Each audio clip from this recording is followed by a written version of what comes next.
Hi. അപ്പോൾ നമ്മൾ ആദ്യത്തെ 2 വീഡിയോയിൽ നമ്മൾ എടുത്തത് പ്രിൻസിപ്പിൾസ് ഓഫ് ഗ്രീൻ കെമിസ്ട്രി ആണ്. 12 പ്രിൻസിപ്പിൾസ് ഓഫ് ഗ്രീൻ കെമിസ്ട്രി ഉണ്ട്. എന്തൊക്കെയാണത്? ഒന്നാമത്തത് പ്രിവെൻറ്റ് വേസ്റ്റ്. രണ്ടാമത്തത് maximise atom economy. 3 less hazardous chemical synthesis. 4 design safer chemicals and products. 5 use safer solvents and reaction condition. Are designed for energy efficiency,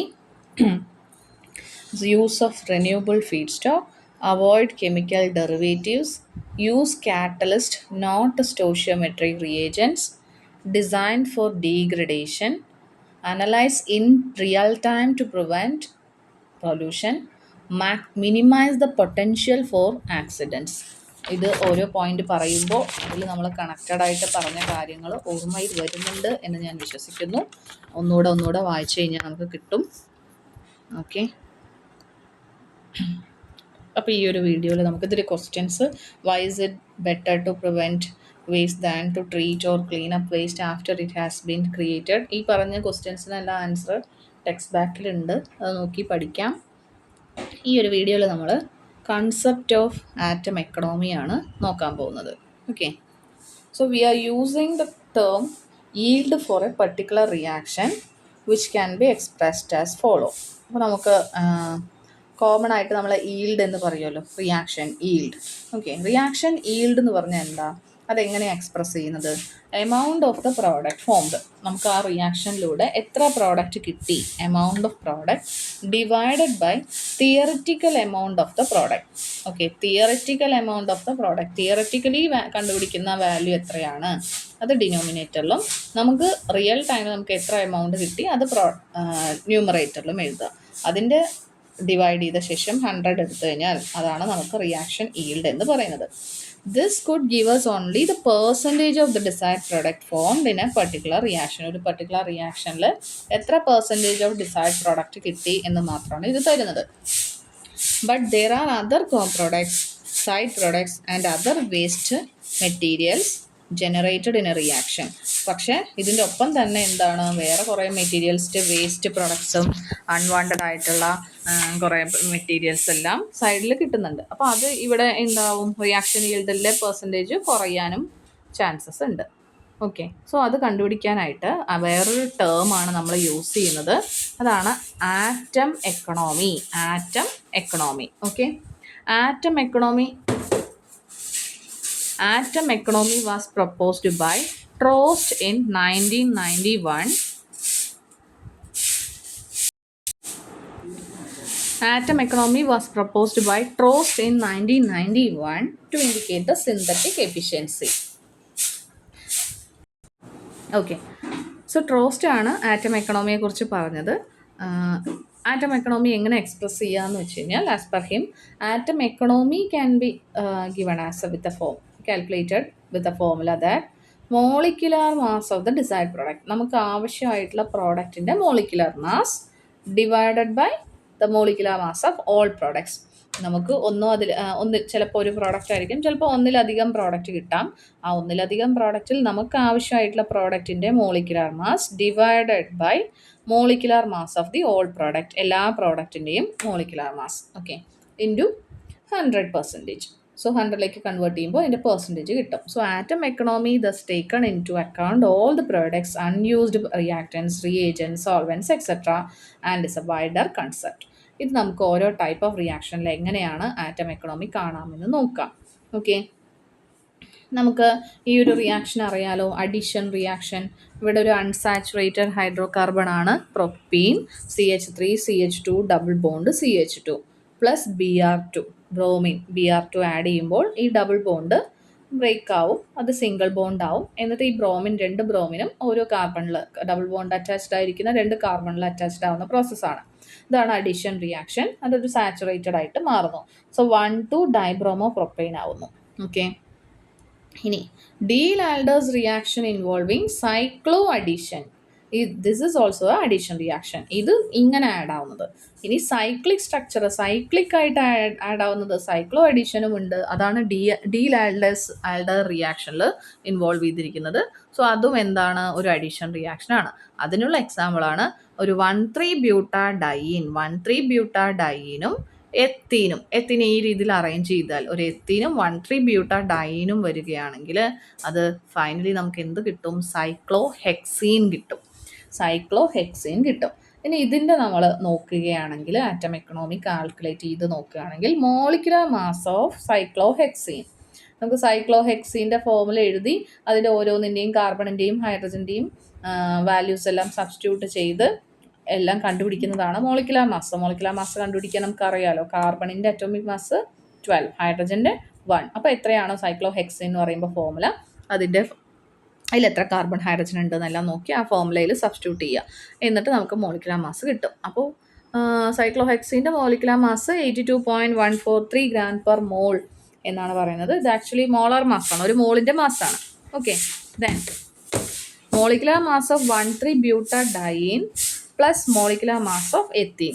ഡിനോമിനേറ്ററിൽ എന്താ എഴുതുന്നത്, ഒരു minute, molecular mass of all the products എന്നല്ലേ പറഞ്ഞത്. അതായത് ഇത് രണ്ടും കമ്പൈൻ ചെയ്യുമ്പോൾ കിട്ടുന്നതെല്ലാം ആണല്ലോ നമുക്ക് ശരിക്കും പ്രോഡക്റ്റ് ആയിട്ട് വേണ്ടത്. അപ്പോൾ താഴെ ഡിനോമിനേറ്ററിൽ നമ്മൾ ഇത് രണ്ടിൻ്റെയും മാസാണ് ആഡ് ചെയ്യുന്നത്. Okay, so 82.143 divided by 54.096916 plus 28.05. ഇത് രണ്ടും ഡിവൈഡ് ചെയ്ത് കഴിഞ്ഞാൽ ഫൈനലി നമുക്ക് എന്ത് കിട്ടുന്നു, അത് 100% കിട്ടുന്നു. ഓക്കെ, 100% കിട്ടുന്നു. അപ്പോൾ അതിനർത്ഥം എന്താ, ഇവിടെ എത്ര റിയാക്റ്റൻസ് ഉണ്ടോ അത്രയും തന്നെ പ്രോഡക്റ്റ് കിട്ടുന്നുണ്ട്, അത്രയും മാസിലുള്ള പ്രോഡക്റ്റിനെ കിട്ടുന്നുണ്ട്. അതുകൊണ്ട് ഇത് 100% ആറ്റം എക്കണോമിക്കൽ ആണ് എന്നാണ് പറയുന്നത്.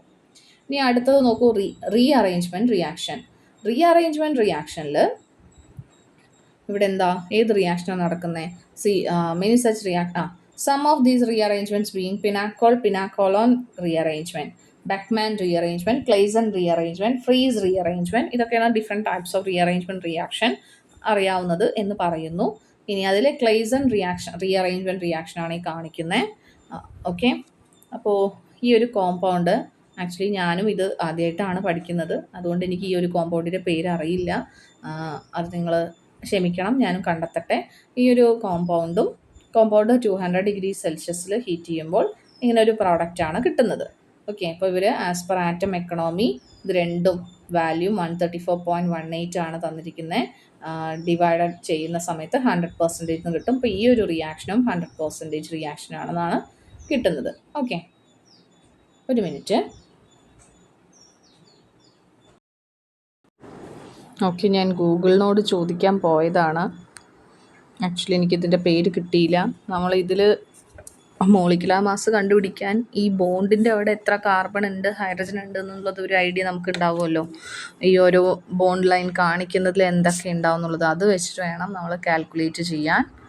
ഓക്കെ, എൻ്റെ അറിവ് പരിമിതമാണ്, അപ്പോൾ അറിയുന്നത് പറഞ്ഞു തരുന്നുണ്ട്, തെറ്റുകളുണ്ടെങ്കിൽ ക്ഷമിക്കണം. ഓക്കെ, അടുത്തത് സബ്സ്റ്റിറ്റ്യൂഷൻ റിയാക്ഷനിൽ നോക്കൂ, എയും ബിയും ഉണ്ട്. എ ബി എന്നൊരു കോമ്പൗണ്ടിൽ സി വരുമ്പോൾ ബീനെ റീപ്ലേസ് ചെയ്ത് സി ഓക്യുപ്പൈ ചെയ്യും.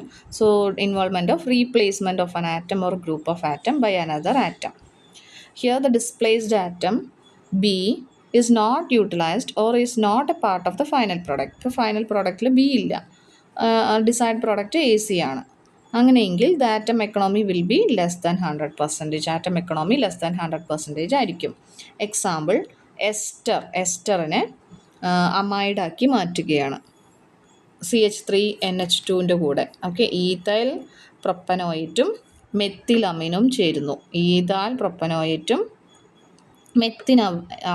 അമൈനും ചേരുമ്പോൾ നമുക്ക് അമൈഡും സൈഡ് പ്രോഡക്റ്റായിട്ട് എത്തനോളും കിട്ടുന്നു. So let us calculate the atom economy കാണുമ്പോൾ ഈഥൈൽ പ്രൊപ്പനോയേറ്റ് ഇവിടെ ഇപ്പോൾ 1 2 3 4 കാർബൺ C2H5 5 കാർബൺ, 5 × 12 ചെയ്യണം. പിന്നെ എത്ര ഹൈഡ്രജൻ ഉണ്ട്, ഓക്സിജൻ എത്രയുണ്ട് എല്ലാം നോക്കണം. നോക്കിക്കഴിയുമ്പോൾ 102.132 ഗ്രാം പെർ മോൾ തന്നിട്ടുണ്ടാവും. ഇനി മോളിക്കുലർ മാസ് ഓഫ് മെത്തിലമൈൻ CH3NH2 അതിൻ്റെയും മോളിക്കുലർ മാസ് കണ്ടുപിടിച്ച് കഴിഞ്ഞാൽ total mass of the reactants തരുന്നുണ്ട്. Total mass of the reactants എനിക്ക് തോന്നുന്നു നമ്മുടെ ഇതിനെ മുന്നത്തെ ഇക്വേഷനിൽ ഇവിടെ ടോട്ടൽ മാസ് ഓഫ് പ്രോഡക്ട്സ് എന്നായിരിക്കില്ല തോന്നുന്നു, ടോട്ടൽ മാസ് ഓഫ് റിയാക്റ്റൻസ് ആയിരിക്കും എന്നാണ് എനിക്ക് തോന്നുന്നത് കേട്ടോ. Okay, atom economy. പിന്നെ അത് രണ്ടും കമ്പൈൻ ചെയ്ത് കഴിഞ്ഞാൽ പ്രോഡക്റ്റ് ആവണമല്ലോ, അപ്പോൾ അതിൻ്റെ മാസ് എന്നുള്ള രീതിയിലും ആയിരിക്കാം. അപ്പോൾ അത് ഡിനോമിനേറ്ററിൽ എഴുതി. പിന്നെ നമുക്ക് ഡിസൈഡ് പ്രോഡക്റ്റ് അമൈഡ് മാത്രമാണ്, അപ്പോൾ എത്തനോളിനെ കൺസിഡർ ചെയ്യുന്നില്ല. സോ ന്യൂമറേറ്ററിൽ 87.12. അപ്പോൾ മോളും താഴെ ഈക്വൽ ആകുമ്പോൾ മാത്രമേ 100 ആവുള്ളൂ. അപ്പോൾ ഈ ഒരു വാല്യൂ 100-നേക്കാളും ലെസ്സാണ്. അതുകൊണ്ടാണ് നമ്മൾ എന്ത് പറഞ്ഞത്, സബ്സ്റ്റിറ്റ്യൂഷൻ റിയാക്ഷൻ 100% ആറ്റം എക്കണോമിക് അല്ല. വേസ്റ്റ് പ്രൊഡക്റ്റ് പ്രൊഡ്യൂസ് ചെയ്യുന്നു, വേസ്റ്റായിട്ട് നമുക്ക് ആവശ്യമില്ലാത്ത ബൈ പ്രൊഡക്ട്സ് പ്രൊഡ്യൂസ് ചെയ്യുന്നുണ്ട്. അപ്പോൾ എത്രത്തോളം റിയാക്റ്റൻ്റ് ഉണ്ടോ അത്രയും പ്രോഡക്റ്റായിട്ട് മാറുന്നില്ല. നമുക്ക് ആവശ്യമുള്ള പ്രോഡക്റ്റിലേക്ക് അത്രയും ആറ്റംസ് വരുന്നില്ല. അതാണ് ആറ്റം എക്കണോമിക് എന്നുള്ളതുകൊണ്ട് പറയുന്നത്. അടുത്തിടെ എലിമിനേഷൻ റിയാക്ഷൻ, അതിൽ ക്ലിയർ ആയിട്ട് നമുക്കറിയാം ചില മോളിക്യൂൾസ് ചില സ്മോൾ മോളിക്യൂൾസ് എലിമിനേറ്റ് ചെയ്യും. ഇവിടെ കണ്ട വാട്ടറാണ് എലിമിനേറ്റ് ചെയ്തിരിക്കുന്നത്. എഗെയിൻ ഇതൊരു കെമിക്കൽ ഫോമുല, അതൊരു ഹോഫ്മാൻ എലിമിനേഷൻ റിയാക്ഷനാണ്. ഈ ഹോഫ്മാൻ എലിമിനേഷൻ റിയാക്ഷനിൽ H2O മോളിക്യൂളാണ് റിമൂവ് ആയി പോകുന്നത്. ഓക്കെ, എന്നിട്ട് 3 പ്രോഡക്റ്റായി കിട്ടുന്നുണ്ട്. പ്രൊപ്പീൻ കിട്ടുന്നുണ്ട്, പിന്നെന്താ CH3 ത്രൈസ് N കിട്ടുന്നുണ്ട്. അപ്പോൾ ഈ ഒരു കോമ്പൗണ്ടാണ് ഇത്രയും രീതിയിൽ സ്പ്ലിറ്റ് ആയിരിക്കുന്നത്. Okay, so molecular mass of propene, നമുക്ക് ആവശ്യം പ്രൊപ്പീൻ്റെയാണ്. So molecular mass of reactants, ഈ റിയാക്റ്റൻറ്റിൻ്റെ മോളിക്കുലർ മാസ് താഴെ എഴുതിയിട്ടുണ്ട്. അത് കാൽക്കുലേറ്റ് ചെയ്യുന്ന സമയത്ത് 35.3% കിട്ടുന്നു. ഈ എലിമിനേഷൻ റിയാക്ഷനാണ് ലീസ്റ്റ് എക്കണോമിക്. 4 ടൈപ്പ് ഓഫ് റിയാക്ഷനിൽ ലീസ്റ്റ് എക്കണോമിക് എലിമിനേഷൻ റിയാക്ഷനാണ്. It might be the case that the reactants like above might have proceeded with 100% yield, but these are not atom economic. ഇത് ആറ്റം എക്കണോമിക് അല്ല. Atom economic എന്ന് പറഞ്ഞു കഴിഞ്ഞാൽ എന്താ, atom economic എന്ന് പറഞ്ഞാൽ അതിലുള്ള എല്ലാ ആറ്റവും നമുക്ക് കിട്ടുന്ന പ്രോഡക്റ്റിൽ ഇൻവോൾവ് ആയിട്ടുണ്ടോ, പ്രോഡക്റ്റിലുണ്ടോ, അതാണ് ആറ്റം എക്കണോമിക് എന്ന് പറയുന്നത്. Okay, so it may be the case that the reaction above my proceeded with 100% yield. അത് കംപ്ലീറ്റ് ആയിട്ട് പ്രോഡക്റ്റ് വന്നിട്ടുണ്ടാവും, പക്ഷേ നമ്മുടെ ഡിസൈഡ് ആയിട്ടുള്ള പ്രോഡക്റ്റിൽ എല്ലാ ഇതും ഉണ്ടാവുമോ ഇല്ല. So atom economy is the useful concept. One can calculate even at design stage about various alternative Roots and their atom economics. അപ്പോൾ ഒരു റിയാക്ഷൻ സ്റ്റാർട്ട് ചെയ്യുന്നതിന് മുന്നേ തന്നെ ഏതൊക്കെ രീതിയിൽ നമ്മൾ റിയാക്ഷൻ ചെയ്യുമ്പോൾ മാക്സിമം എഫിഷ്യൻ്റ് ആകുന്നു, ആറ്റം എഫിഷ്യൻ്റ് ആയിട്ട് ആറ്റം എക്കണോമി അറ്റൈൻ ചെയ്യാൻ പറ്റും, 100% ആറ്റം എക്കണോമി ഏത് സ്റ്റെപ്പിലൂടെ ചെയ്യുമ്പോഴാണ് കിട്ടുക എന്നൊക്കെ മുൻകൂട്ടി നിശ്ചയിക്കാനായിട്ട് പറ്റും. So this would offer a route of choice to select a greener option to obtain a desired product. Okay. കാരണം ഇപ്പോൾ ഇവിടെയാണ് ചിലപ്പോൾ ആറ്റത്തിൻ്റെ എമൗണ്ട് കൂടുതലെന്നുണ്ടെങ്കിൽ അതൊക്കെ വേസ്റ്റ് ആയിട്ട് പോവുകയല്ലേ. അപ്പോൾ നമുക്ക് ആവശ്യമില്ലാത്ത ബൈ പ്രോഡക്റ്റിലാണ് കൂടുതൽ ആറ്റത്തിൻ്റെ നമ്പർ എന്ന് പറഞ്ഞാൽ അത് അത്രയും വേസ്റ്റായി പോവുകയാണ്. അതാണ് ഈ ആറ്റം എക്കണോമി എന്ന കൺസെപ്റ്റ് കൊണ്ട് ഉദ്ദേശിക്കുന്നത്. So at times the cost factor versus the safer byproducts also help in choosing the better option in given situation. ഇനി the different types of reaction mention ചെയ്യാൻ പറഞ്ഞിട്ടുണ്ട്. Which chemical reaction do not generate waste and are atom economic ചോദിച്ചു കഴിഞ്ഞാൽ നമുക്കത് addition റിയാക്ഷനും rearrangement റിയാക്ഷനും പറയാം. Waste generate ചെയ്യുന്നതും non atomic ആണ്. Atom economic അല്ലാത്തത് ഏതാണെന്ന് ചോദിച്ചു കഴിഞ്ഞാൽ നമുക്ക് സബ്സ്റ്റിറ്റ്യൂഷനും എലിമിനേഷനും പറയാം. Check whether the addition of Br2 to propene is atom economic or not. പ്രൊപ്പീനും ബ്രോമിനുമായിട്ടുള്ള റിയാക്ഷൻ മുന്നേ നമ്മളൊരു എക്സാമ്പിൾ കാണിച്ചിരുന്നു. ഈ റിയാക്ഷൻ ആറ്റം എക്കണോമിക് ആണോ എന്ന് കണ്ടുപിടിക്കൂ എന്നാണ് പറയുന്നത്. അപ്പോൾ നമുക്ക് ഇതിൻ്റെ പ്രോഡക്റ്റിൻ്റെ മോളിക്കുലർ മാസ് ഡിവൈഡഡ് ബൈ ഇത് രണ്ടിൻ്റെയും മോളിക്കുലർ മാസിൻ്റെ സമ്മ് ഇൻറ്റു 100 ചെയ്ത് കഴിഞ്ഞാൽ 100 കിട്ടുന്നുണ്ടോ എന്ന് നോക്കിയാൽ അത് ആറ്റം എക്കണോമിക് ആണോ അല്ലയോ എന്നുള്ളത് മനസ്സിലാവും. അപ്പോൾ ആറ്റം എക്കണോമിക് ആണോ അല്ലയോ എന്ന് മനസ്സിലാക്കാനുള്ള പോയിൻറ്റ്സ് അറിഞ്ഞല്ലോ. ഇനി നമ്മൾ സമ്മറി, ദ DDT കുറിച്ച്, love canal incident, Bhopal gas tragedy, thalidomide ഡ്രഗിനെ കുറിച്ചൊക്കെ പറയുന്നുണ്ട്. പിന്നെന്താ, അപ്പോൾ protection of human health, environment, objectives world wide ആയിട്ട് സ്റ്റാർട്ട് ചെയ്ത ഓരോ ഇനിഷ്യേഷനെ കുറിച്ചോ കാര്യങ്ങളാണ്. അങ്ങനെയാണ് ഗ്രീൻ കെമിസ്ട്രി ഒറിജിനേറ്റ് ചെയ്തതെന്ന് പറയുന്നു. Prevention of waste or the by product in reaction should be minimum എന്നാണ് പറയുന്നത്. പിന്നെ ഹ്യൂമൻ ഹെൽത്തിനെയും എൻവയോൺമെൻറ്റൽ ഹെൽത്തിനെയൊക്കെ കൺസിഡർ ചെയ്യണം എന്ന് പറയുന്നത്. Then auxiliary substances are those which help in manipulation of a chemical but are not its integral part. അപ്പോൾ auxiliary substances നമുക്ക് കെമിക്കൽസിനെ മാനിപ്പുലേറ്റ് ചെയ്യാനായിട്ട് ആവശ്യമാണ്, പക്ഷേ അത് ഇൻറ്റഗ്രൽ പാർട്ടായിട്ട് നമ്മൾ കൺസിഡർ ചെയ്യേണ്ട ആവശ്യമില്ല. Then such substances R solvent, separation agents etcetera. അപ്പോൾ അത് ഓരോ ഡിഫറെൻറ്റ് സ്റ്റേജസിൽ നമ്മൾ യൂസ് ചെയ്യുന്നുണ്ട്. തിരിച്ച് അതിനെ പ്രോപ്പറായിട്ട് ട്രീറ്റ് ചെയ്യേണ്ടത് ആവശ്യവും ഉണ്ടാവും. ദെൻ എനർജി റിക്വയർമെൻറ്റ്സിനെ കുറിച്ച് പറയുകയാണ്. മിനിമൈസ് ചെയ്യണം എനർജി റിക്വയർമെൻറ്റ്സ്, അതിൻ്റേതായ മെത്തേഡ്സ് യൂസ് ചെയ്യണം എന്ന് പറഞ്ഞു. Then raw material should preferably be renewable and not the depleting resources such as those derived from fossil fuels. Chemical reactions can be classified as addition, substitution, elimination and rearrangement. Addition reactionൽ എങ്ങനെയാണ് 100% atom economic ആണെന്ന് പറയുന്നുണ്ട്. സബ്സ്റ്റിറ്റ്യൂഷനിലാണെങ്കിലും ഒരു group leave ചെയ്യുന്നുണ്ട്. Elimination ഗ്രൂപ്പിലാണെങ്കിലും ചില smaller molecules eliminate ചെയ്ത് പോകുന്നുണ്ട്. അതുകൊണ്ട് അത് 100% ആറ്റം എക്കണോമിക് അല്ല. എന്നാൽ അഡീഷനും റീഅറേഞ്ച്മെൻറ്റ് റിയാക്ഷനും 100% ആറ്റം എക്കണോമിക് ആണ്. കാരണം അത് എല്ലാ ആറ്റത്തിലെ റിയാക്ടൻസ് എടുത്ത എല്ലാ ആറ്റവും പ്രോഡക്റ്റിൽ നമ്മുടെ ആവശ്യമുള്ള ഡിസൈഡ് പ്രോഡക്റ്റിൽ ഉണ്ടാവും എന്നാണ് പറയുന്നത്. പിന്നെ ടെർമിനൽ ക്വസ്റ്റ്യൻസ് ആണ്. ഇതിലെ ആറ്റം എക്കണോമിക് കണ്ടുപിടിക്കാനായിട്ട് ചോദിച്ചിട്ടുണ്ട്.